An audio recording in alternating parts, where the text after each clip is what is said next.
Bonjour tout le monde, bienvenue dans cette première vidéo. Aujourd'hui, je vais vous donner en moins de 5 minutes les éléments principaux à connaître dans la Première Guerre mondiale pour le brevet. Déjà, le vocabulaire.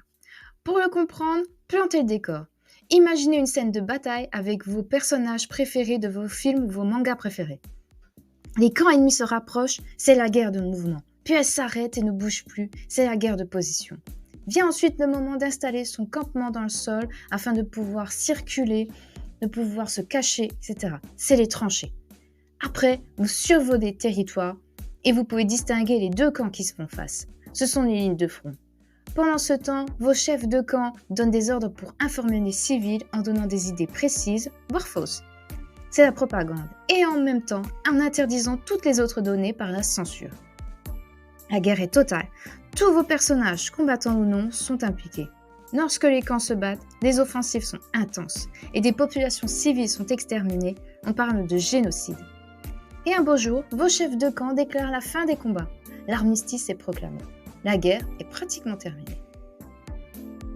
Petit moyen mémotechnique pour triple entente et triple alliance. Entente, prenez le AN de France, le deuxième E pour Royaume-Uni et le dernier E pour Russie.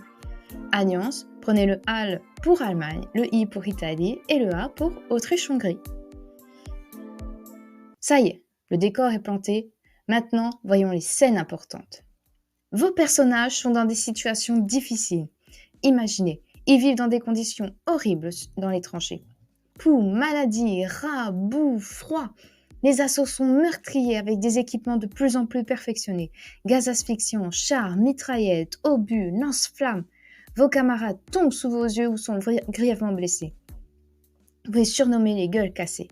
Les familles de vos personnages vivent les destructions, les déportations car ils doivent fuir, les chefs qui réquisitionnent les matériaux, leur nourriture, leur logement, et leur demandent en plus de travailler dans les usines ou les champs et de faire des emprunts.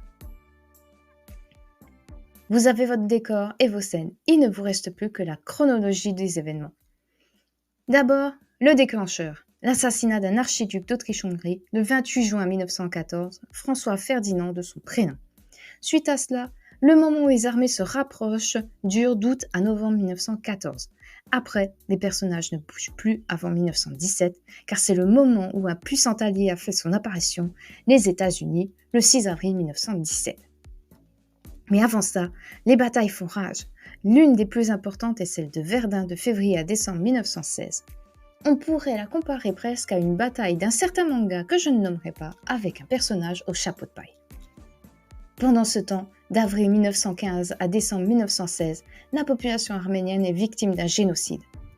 Et comme tout conflit, votre histoire a une fin. Le 11 novembre 1918, l'armistice est signé. Les combats sont terminés. La guerre est finie le 28 juin 1919 avec la signature de la paix à Versailles, exactement 5 ans après le début du conflit.